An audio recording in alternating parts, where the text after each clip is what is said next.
the Americus podcast. I am John Schroeder, and today I am joined by a good friend, Stephen Wright. Stephen currently serves as the executive pastor at Central Baptist here in Americus, Georgia. Stephen, welcome to the podcast. Man, dude, thank you for having me. We've been talking about this for a few weeks now, and man, I'm excited for you to be in the community and know what you're about. Looking forward to these next moments together for sure. Awesome. Yeah, so I met you probably a few years ago, kind of just through a mutual sport, disc golf, and also within the relationship of the church, and getting to know you. And then I remember we were playing disc golf, and I had mentioned to you that me and my family were moving into Americus. And just the welcome, your kindness, your generosity. I mean, we went to your house. I met your wife. We drove around a lot, and we just talked. And we talked about Americus, and you shared so much with me. And I was just impressed by that. I was so encouraged by your love for the city, but also your love for people and new relationships. So I just felt like I needed to have you on the podcast. And so tell me a little bit, from your perspective, what's it like to grow up in Americus, Georgia? Well, it's interesting you said that. Let me revert back to the comment you just made in terms of welcoming and being friendly and whatever. Listen, God created people. Okay, so you do life with people and you get to know people and you ultimately try to help people. I just recently turned 48 and I've lived here every moment of my life, which is really interesting. I see people all the time talking about how, you need to move away from your hometown and these types of things. And up to this point in time in life, God has not wanted me to do that. And so grew up the oldest of two. My mom and dad here in Americus. My dad was in construction and then moved into electrical work. My mom was a seamstress. Did some insurance, then ended up doing some property management and so forth. We were raised in the church. My dad didn't go a lot early on, but my mom took us, and so we certainly began our relationships with people really invested in the church, inside the church, and as life continued to grow, and I gave my life to Christ at about 14. Okay. We began to realize, man, life needs to go outside of the church as well in terms of building relationships. Were your parents from Americus? Were they born and raised in Americus? They were not. So essentially my mom was like from the Plains area. My dad was from the Preston area, Buena Vista area. So certainly regionally very local. But in terms of Americus, when they married, my dad was 21, my mom was 16. When they married, and then they found a home here in Americus. Okay. Yeah. Wow, that's awesome. So growing up, interestingly enough, I was in the county school system up through about the 6th grade, and then went to Christian school my 7th through 12th grade years. Actually ended up graduating at like 16, which is really interesting. Yeah. But again, a lot of my relationships at that point literally were in the church, and which was okay in that dynamic. And yet, when I started college at GSW and really began to see people, meet people, man, I don't meet a stranger, and I never have. And so I think that's a gift and a curse to a certain extent. If you're at Walmart, well, it's a challenging experience because you're there for a while. But God began to remind me that the world, when we refer to the world, it's really people. It's not necessarily trees and countries and those things, although that's certainly part of His creation. Yeah. It's people. And so growing up, most of my relationships began from inside the church, and then we began to move outside of the church and share the love of Christ with everyone. What was your personality kind of growing up, kind of your dynamics? You said you never met a stranger, so you're probably energetic, extroverted. Yep. What was that like just kind of growing up as Steve? Yeah, so always liked sports, and obviously being in a kind of a smaller school environment, didn't really have much chance to play interscholastic sports. But in terms of the energy of it, the energy of meeting new people, the energy of talking, never been short of words, and which again is a blessing and a curse as well. Sometimes I talk before thinking, and I'm trying to learn to think before I talk. But in that environment, energy with people is often welcoming, and yet there are some personas that it's not welcoming. It tends to be a wall because they don't find similar energy, or they don't come with similar energy. And so you begin to have to realize not everybody's the same way. And so God, through the years, has begun to adapt some of those personality traits to really learn how to deal with a variety of people, and vice versa. Yeah. So, all right. So you go to GSW. What are you going for? Where are you headed in life? So I'm at GSW, and I'm going to get a degree in health and physical education. I want to teach PE. I want to coach. At that time, that's where I met my wife. We were very involved in the BSU, the Baptist Student Union, at that time. In fact, during those years, I was actually on the Officers Council and led the growth ministry there at BSU. So I was there working on that degree. We got married in 1996. Wow. I had about 6 classes left, and those 6 classes took me a little time. And I finished up in 1998 with a bachelor's in health and physical education, and then actually went back and got my master's in the same suit. So that was the track I was on there at GSW, and I turned the 4-year track into 5 or 6. Okay. Yeah. So, and your wife is named Brandy, right? Brandy, that's right. Okay, so how did y'all meet? What was that like? So Brandy is from a little community called Putney, right south of Albany. And again, we literally met at the Baptist Student Union. And, as you know, I caught her eye. No, really, she caught mine. And we began to really just enjoy being together. And certainly there was a kindred spirit that we knew shortly after we began to hang out and date a little bit that this was God's plan. In fact, John, the first time my mom met her, she said, "That'll be the person you marry." Wow. And so can't disappoint mom. And but we knew that we knew that this was God's plan, and we were ready. We were ready to follow God's plan. Yeah. So tell me a little bit about you're a very relational person. Were there other people in your life growing up that were highly relational, that encouraged you, that inspired you to continue to move forward?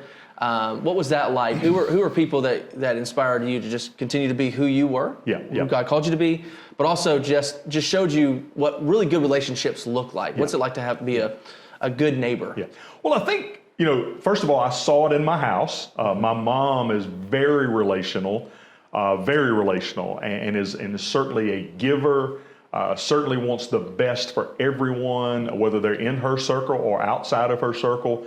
If she sees a need, she feels a need. And with those opportunities, relationships is very important. My dad was very relational too, but not quite as much as mom. And so when you think about the encouragement of it, I think instead of there being verbal encouragement, I saw a picture of it on a daily basis. And so with that, again, knowing that I enjoyed sports, part of being a team is very relational. No matter what team I was on or intended to be part of, even the drive to want to coach for a while really was about relationships. And so, and now even being at the church, we literally refer to ourselves as a team. And so you can't be part of a team if you're not relational. And so when you think about being a good neighbor, literally our neighborhood, whether that's the immediate one we live in, whether that's the community we live in, we really should all be part of the same team. Yeah, no doubt. Yeah, I was, like I said, I was highly encouraged, and I felt so welcomed when you're like, hey, get in the truck. We have kind of private spaces, right? People feel like, kind of what's mine is mine. But you're inviting people into these spaces where it feels uncommon. It shouldn't be uncommon, but it does feel. And then you're just like, all right, we're gonna ride around, and hey, we're gonna go to your house, and so I get a chance to meet your wife and your kids, and I'm thinking, wow, this is something that we need to see more of, in our communities. So was that a part too of your parents' dynamics, or just, hey, invite people over, come into the house? Where did that come from? So my parents were very much like that. Even as I think about family, and not everybody is even welcoming with family when it comes to those dynamics, but we'd have cousins and stuff come over for weeks at a time in the summer. We'd have people from the neighborhood come, and we grew up in a neighborhood, and so with that, there was always people at our house playing board games and cards, and not so much grilling out, those types of deals, but always games, always activities, whether it was horseshoes outside or pinochle inside or sorry, or just all of those board games. And so again, I watched it. I saw the story unfold. And so with those things, I don't believe God calls us to be a hoarder of any blessing that he gives us. And so a principle of stewardship is have an open hand to receive and an open hand to give. And so part of that is, man, this is what we were blessed with. We want to be a good neighbor. Come on. And my wife is much farther down the line even than I am with that. In terms of just a welcoming presence, and let's say, hey man, how can we get to know each other as iron sharpens iron and one man sharpens another, and with that we do life together. That's awesome. All right, so you graduate from GSW, you found the woman of your dreams. What now? Yeah. So again, we married in 1996, September the 7th. I remember that day because it was the opening day of dove season. And a lot of my family wasn't there. They were in the field shooting dove, okay? And they just said, good luck, we thank you and congratulations, but we're going to the field. And so anyway, September the 7th, 96, we're coming up on 26 years here in just a few weeks. She was actually working for Habitat at that point. It was working in the Educare, which was a daycare center that Habitat had then. She has a degree in middle school science and to teach. But at that point, that's where she was. I was actually running a home medical center where, and then that ended up getting purchased by American Home Patient, which is a company out of Tennessee. So I was running a storefront, literally, when we get married, of oxygen and beds and walkers and wheelchairs. Again, being involved with people. All of that was relational. Yeah. I mean, where was that location so that was over in the shopping center where Belk's is located. Okay. There was a Depot car wash, which I think now is Goo-Goo's. Yeah. And right directly behind that was a storefront, American Home Patient, that I actually ran. Our home office was in Tennessee. Our mothering office was in Albany, actually. Okay. But I kind of ran the storefront here. And so we did that for a while, and then in 1999, I started at Sarah Cobb Elementary teaching 3rd, 4th, and 5th grade PE. Okay. And then she was still at Habitat at that point as well. So so those are those first few years right after marriage, trying to figure it all out. Okay, yeah. So now you're at PE and you're teaching young kids. How's that experience? What's that like? Great. It really was. We had 3 PE teachers at that point. Again, it was a 3rd, 4th, and 5th grade school. I had Carol Briley and Diane Cagle. Those were ladies that had already kind of been in for a while and, man, showed me the ropes, and they were unbelievable how good they were. Again, loved kids, loved teaching, loved the physical aspect of physical education.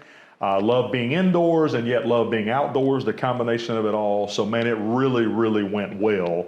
And in those first 2 years there, John, I also had the opportunity to coach football at Staley Middle School. I coached basketball at Americus High School.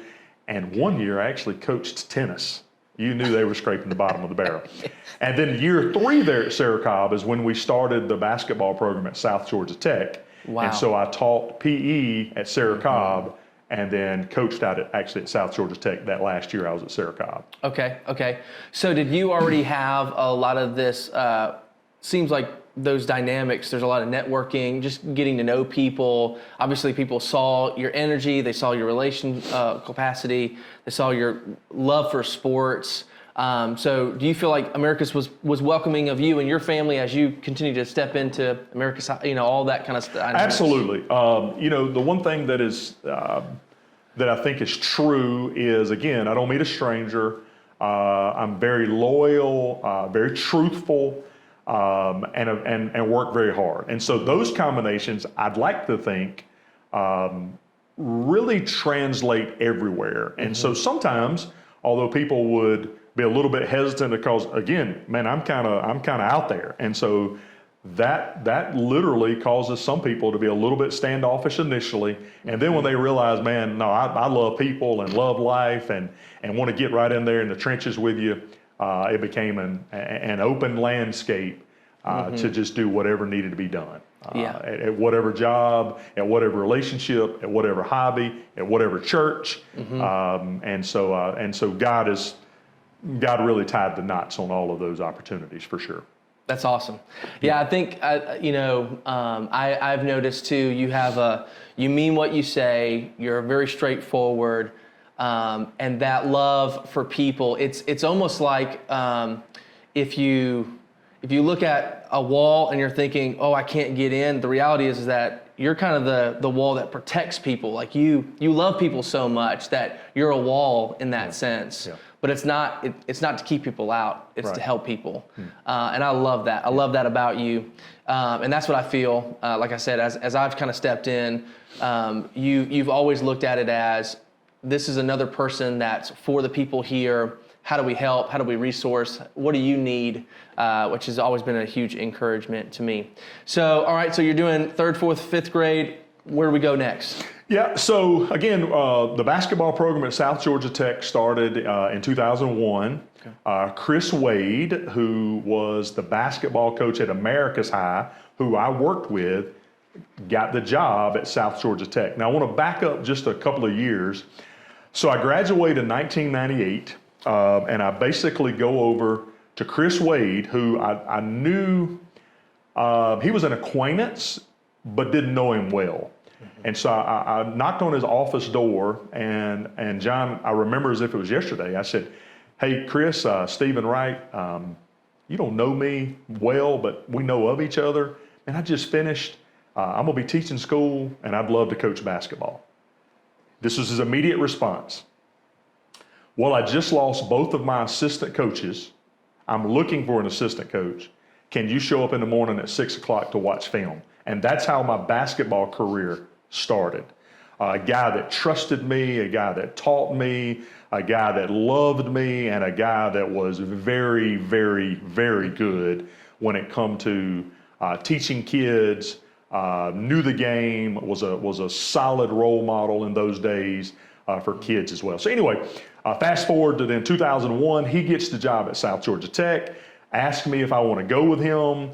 Again, so my 3rd year, while I was still in the school system, I coached out there, and then I moved out there full-time in 2002 when I had just finished my master's degree as well. And so from 2002 to then 2014, then I'm coaching basketball out at South Georgia Tech for those 13 years or whatever. And so he was there with me the first 5, and then he took another job. I moved into the head coaching role. And for the last 8 years, that's what I did. Yeah. There. So there's a lot of, so you have these relational skills that God has given you, and you're learning through your relationships with your parents and others. And then there's some leadership qualities, leadership skills that you are stepping into with coaching and things like that. How important do you think that is when you're working with a team? Not just the relational capacity, but also just the leadership qualities and how people can build out of that, if that makes any sense. Well, I think, first of all, a lot of times leaders have charisma, but they don't often have character. And your charisma can't outrun your character when you're trying to lead someone else, because ultimately they need to listen to your voice, but you want them to follow your steps. And if your character is not there, then they're not going to be able to follow your steps very long. And so again, I think all of that through my daily quiet time and spending time with the Lord, obviously relationships around me help to really solidify character, some charisma as well, and yet I think the character of doing what you say, the integrity of being where you're supposed to be. When no one's watching, not your reputation, but your integrity, who you really are. And I think those are really key moments when you have a platform to lead others. You got to lead yourself. The hardest person in life to lead is yourself. And so I think that's part of learning to lead others is, first of all, leading yourself. And so I think God has given me the ability and the tools in the tool bag to not only lead myself, but then to ultimately lead people as well. And I think, again, not ever meeting a stranger, willing to attack hell with a water pistol if that's necessary. There's a magnet to that, and I'm drawn to those things certainly as well. Yeah. And I think others are drawn to that too. Yeah. Okay. Well, let me ask you this, because one of the things that that at times happens, I mean, I think in everybody's life, is that there are moments where there's obstacles, there's sufferings, there are things that happen, kind of failures, missteps, whatever it may be. At this point in time, have there been any of those experiences up to this point that you can look back on and say, yeah, that was very difficult, but yet you are here today, and you didn't let those kind of win or conquer this narrative that you're building. So any experiences, any sufferings during that time? Well, as you look back, there's certainly a lot of moments, some that I probably couldn't share in this environment. But I think, whether it's when you're coaching, if you lose a kid to an injury, or there's a kid that you think is coming because we recruited him, he doesn't end up coming, or comes, stays a few days, leaves. Again, the team is looking to me for leadership in those moments.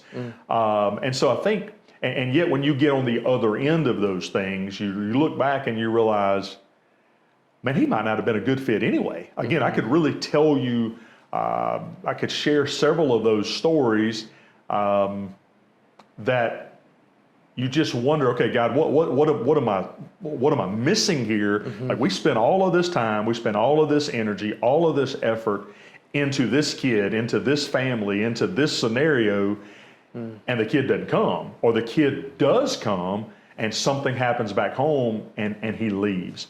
Or even if you move that into family dynamics of, not everybody in my extended family was always supportive of what I was doing, whether that was they didn't think coaching was the right scenario, or they didn't necessarily approve of who we had, how we did it, all of those things. And there was some dynamics then. And yet you look back and you get to the other side and you look back and you say, man, but God was using me to open the eyes of others to see that He's the creator of all. Yeah.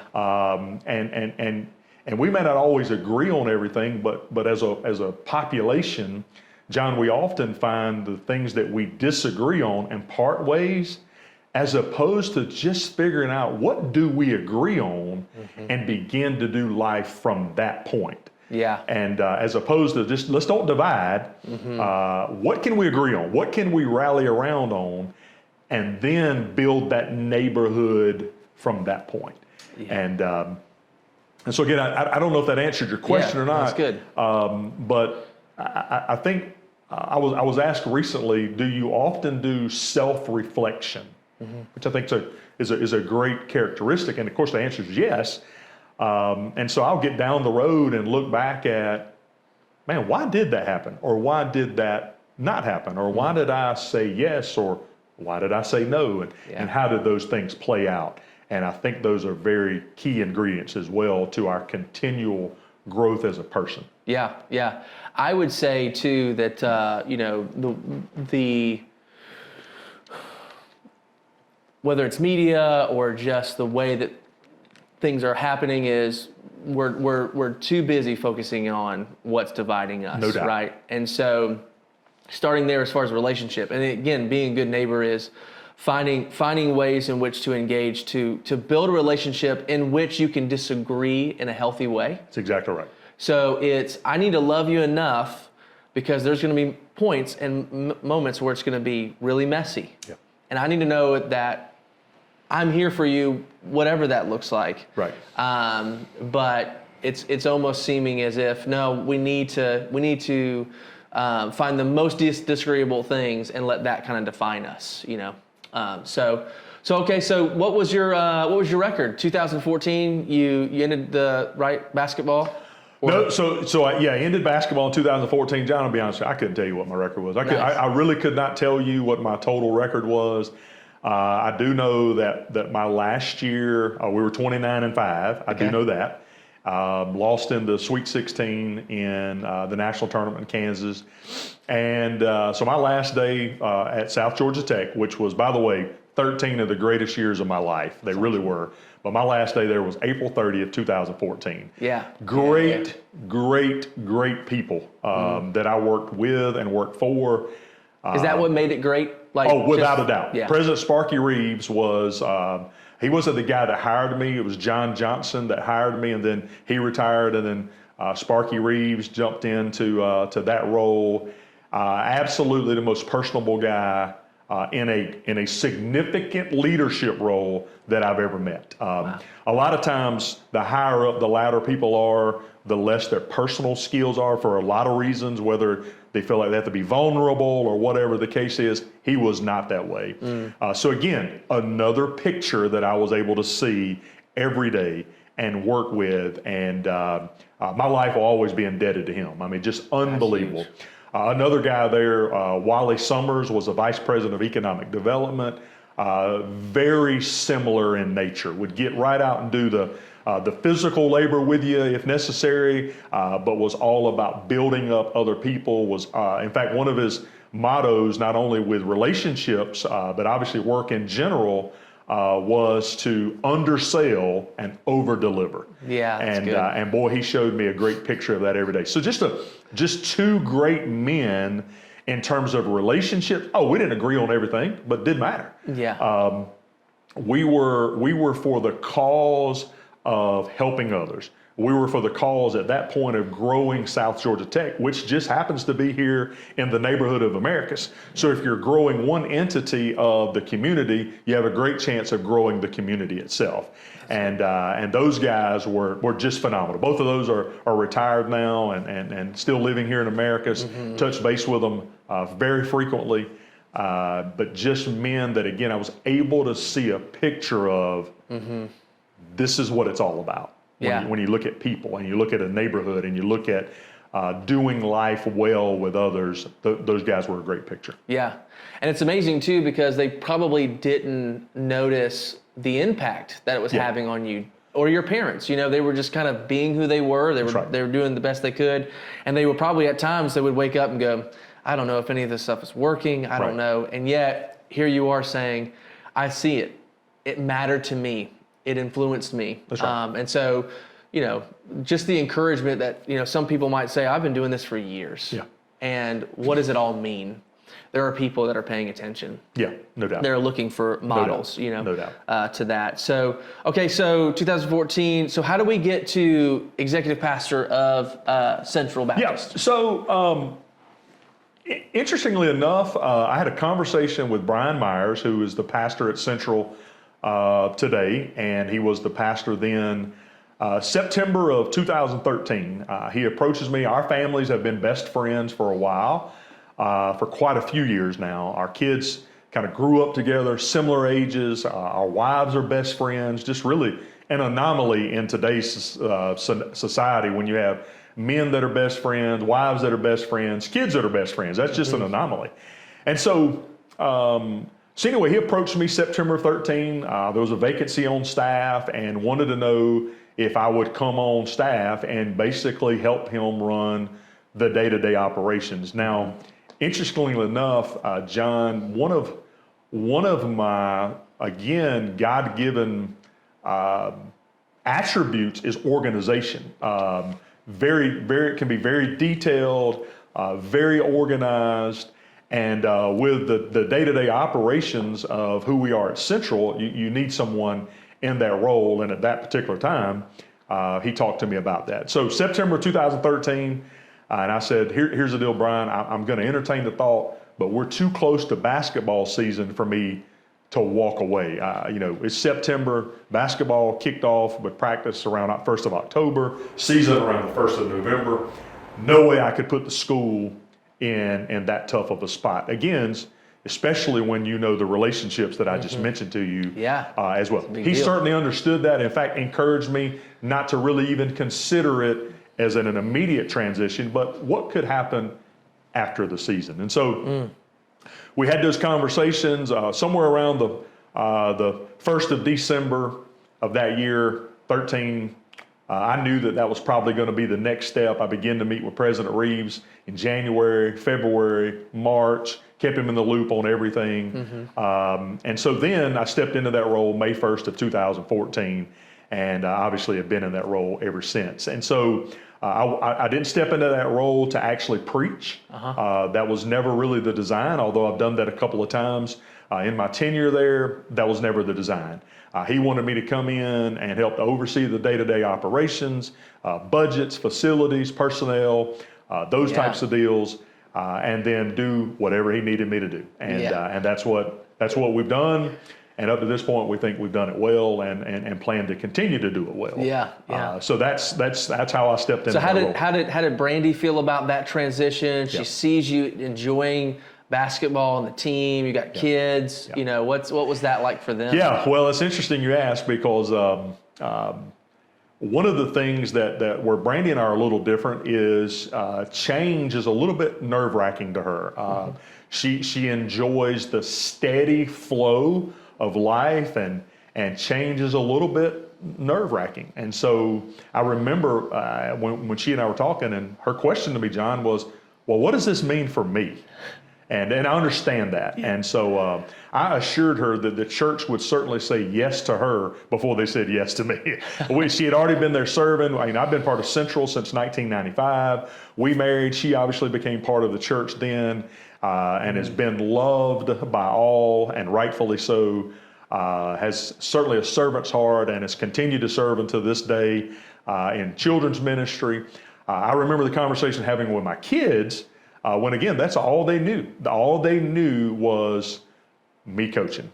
And in fact, John, we obviously homeschooled our kids, and part of the decision that part of the equation to us making the decision to homeschool was the convenience of them being able to go with us on road trips. It's hard to do that if you had to go to a school every day. And of course, Brandy being an educator, she certainly was able to do some of those things. So anyway, that's all my kids knew, is that Daddy coached. And so they would sit on the bench, or they'd come to practice, or they'd hang around games, or they'd make road trips. They made the trip to Kansas twice when we went to the national tournament. And they'd stay around and help me wash gear at the ends of games, and watch film, and went on recruiting trips. And so anyway, my oldest is 12. Chandler is 12 at that point.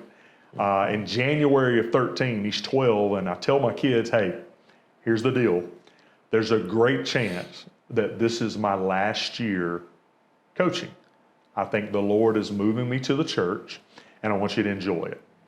And with crocodile tears, he makes this statement, Chandler, that is, Daddy, you just dropped a bombshell on me. Because that's all he knew. And in fact, at that point in time in his life, he thought he might get into coaching. So I want to tell you this, John. Here's where the goals of our life become very important. It gave me a chance to say to him and the other two and Brandy that when I gave my life to Christ at 14, the goal of my life was to do what God wanted me to do, when he wanted me to do it, where he wanted me to do it, and how he wanted me to do it, which means tomorrow can always look different than today. And I said that to them in those moments, and his response to me was this: well, we're always at the church anyway. Let's go. And so interestingly enough, over the last number of years now, he's transitioned into thinking he was going to be a coach to now being in ministry himself.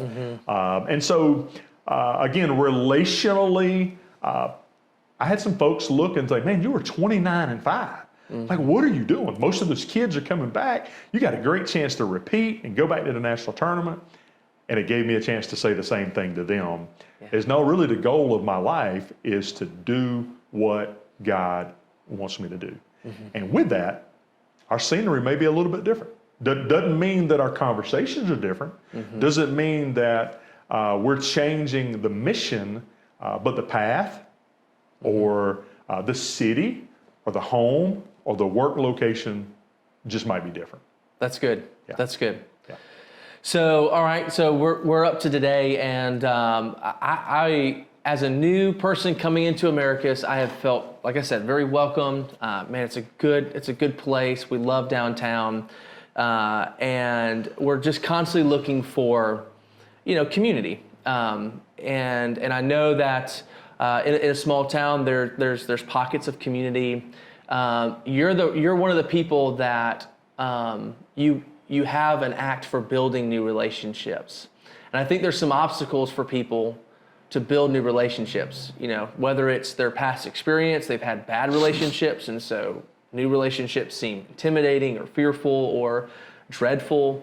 But what would you say to someone who is looking for community? Where are places where they can find good community, good relationships, so they can continue to flourish here in this city? Yeah. Well, I think everybody comes to the table with a variety of the backstory, with a different backdrop. Even born and raised in Americus, I didn't attend the private school. I didn't attend Southland. I didn't finish up in the school system. I didn't go to Sly County like some of the other folks from around the area did and are currently doing in terms of finishing up my high school career. So having said that, we all come to the table with a different backdrop. I think the interesting thing is so many times I find that people try to change who they are to try to fit into a different group. That's not necessary. God has created us for who He wanted us to be, wants us to be, and continues for us to be. And so I think the dynamic is we need to understand that who we are, it was God's design. And He didn't intend for us to put on a different hat or a different shirt or a different pair of boots or a different set of characteristics and personality traits just to fit in. Mm-hmm. And so with that, I always have thought that a great place to find community would certainly be within a church. Mm-hmm. When you think about the welcoming nature of those people, or certainly we should be, those that have received grace should be extending grace. And when we extend grace, then there's a welcoming presence to that. So certainly I would encourage anyone to look for those opportunities at the very, very beginning of their search for community. I would hope that a workplace would potentially have some of those. But as we look at a community in general, I know that would be the design of restaurants or the design of libraries or the design of those types of things, is just maybe you get a chance to meet someone. I do think that we often have to find ourselves with initiative to potentially strike up a conversation. Mm-hmm. If we're always the one waiting until someone speaks to us, then we can't always blame it on someone else because they didn't speak to us. We can have the initiative too. So I think, John, we've got to look in the mirror and examine, first of all, that how much do I really want community, or am I waiting for people to bring it to me? We have open gym on Tuesdays, Wednesdays, and Thursdays. Like this week at Central, man, we've got a chance to build community just around a basketball. Mm-hmm. Obviously, there's guys and gals that often come that we may not do the exact same thing every day, but a basketball, a gym, and an opportunity have all of a sudden created community and a relationship. Mm-hmm. You and I met through disc golf. Yeah. So there's a lot of ways that we can do it, but I think the person themselves have to realize, do I have the initiative and then the intention of looking for who am I, where can I fit in, what's going on, and let's go do this thing. Don't wait, but don't change who they are. The only change that's necessary is when Jesus comes in our life and changes us from the inside out. Yeah. The rest of the change is going to fade over time anyway, but Jesus does the real change. That's awesome. Yeah. That's awesome. Yeah. All right, so we're gonna start working towards landing this plane, but I want to go ahead and ask you some rapid fire questions. So Okay. A minute to 2 minutes, however you want to answer that. Some of them are really, really quick. So we're gonna do some of those. So let me ask you this: what is your favorite restaurant? My favorite restaurant in Americus is Taco Ray's. Taco Ray's. Listen, I find myself or my family there I saw you there yesterday, wasn't it? very often. Tuesday, I think it was Tuesday. Tuesday. Yeah, very, very often. And it gives me an excuse to build a relationship around some great food. What a great spot. Yeah, That's great. Absolutely. All right. So favorite sport? Yeah, my favorite sport, obviously, I spent 15 years coaching basketball and really love the game of basketball. Obviously, UGA football has stolen my heart. Man, we've made a lot of trips over the last number of years. But in terms of playing a sport, man, disc golf. Yeah. I mean, are you kidding? Disc golf. That's it. It's been a blast. Yeah, we need to talk about disc golf. We need to have a whole podcast on disc golf because it's such a unique sport, and people are they do look for community in disc golf. No I mean, doubt. basketball is if you know the sport, you're accepted. Yeah. If you just know about disc golf, people say you're family. Come on. I mean, Come on. That's right. It's a cool dynamic. In fact, at a sports camp, that we hosted a few weeks ago at the church, one of the things we taught was disc golf to the kids. And I was accused of creating a cult, so to speak. Man, trying to teach them disc golf. But yeah. That's awesome. Yeah. Okay. All right. So I have also had a kind of a running. I've asked everyone that that's done the podcast as a guest, what is the name? So I come from Albany, and we're called Albanians. What is the name, or is there a name for someone who's from Americus? That's a great question. I'm not real sure. I don't know that I've heard that. Unless they would be Sumter Countyans or whatever. I'm not sure. I'd be interested to hear the responses that you've got, because it would be news to me. Yeah, it has been very limited. Okay. But I have one that I'm going to put in the hat. So I'm going to start pitching one. Okay. I like, this is not mine, but the name Americusian. Okay. Feels really good. Okay. Feels really solid. So All just right. let it settle. Okay. Just look at what's your initial response My from someone initial from Americus? response is, No. Take that out of the hat. But yeah. Listen, if there is ever a hat situation and you see that, you're like, I know that's John. That's John right. did that. That's right. John did that. Well and it needs to said. go That's away. right. That's funny. Okay. All right. Another one. What is your go-to karaoke song? Wow. Go-to karaoke song. First of all, I've never done karaoke. Okay. Although I enjoy singing and have sang for years, even at church or whatever. Wow, go-to karaoke song. Skip, come back, pass. Okay, pass. Come back. I'm gonna need to think about that. Okay, favorite movie or book you've either watched or read recently? So I'm not a real big movie guy, although with the family we'll go. And recently, man, what was the last movie we just watched over in the Cordell Theater? By the way, that's become our go-to theater as a family. As we ride over to Cordell, not a lot of people there, which is okay, even if there are a lot of people there. But the environment's good, clean, reasonable. The most recent book that I read is Why I Stand by Jonathan Isaacs, the basketball player for the Orlando Magic. Who is kind of a life story, and he even walked through the bubble scenario that the Magic, that the NBA was in 2020, and obviously he was the guy that stood for the national anthem, chose not to do some of the other things that the world was doing at that time. Just finished that just a few days ago. Great book, regardless of the aisle that you sit on when it comes to standing or kneeling.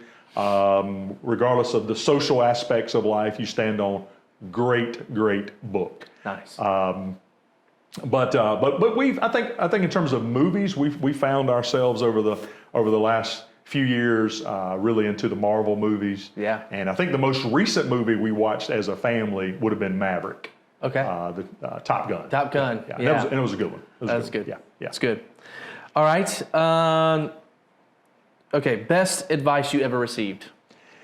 Best advice I ever received. You mentioned earlier that, I'm kind of matter of fact, and that is certainly a very accurate statement. But I'll never forget President Sparky Reeves. Called him into his office one day, and we had some other things to meet about and whatever, and I'll never forget it. He said this to me. He said, "Stephen, you're a matter of fact guy." He said, "That's great. People know where you stand all the time." He said, "But I'll tell you something. People may not always remember what you tell them. They may not always remember where you were when you had the conversation, but they'll always remember how you made them feel." And that has really, really stuck with me for the last 12 years, 14 years that he's given it to me. And in fact, the day that I left, I sat in his office and I said, "President Reeves, I'll never forget the time you told me this. And I want to tell you, I've watched you model it ever since." And so not only was it a great piece of verbal advice, it was a great picture that I was able to see every day and how he exuded those same, because he always made everybody feel like they were number one. That's amazing. No matter who it was, when you walked out of his presence, you were number one. That's awesome. Yeah, it was great. So that's probably,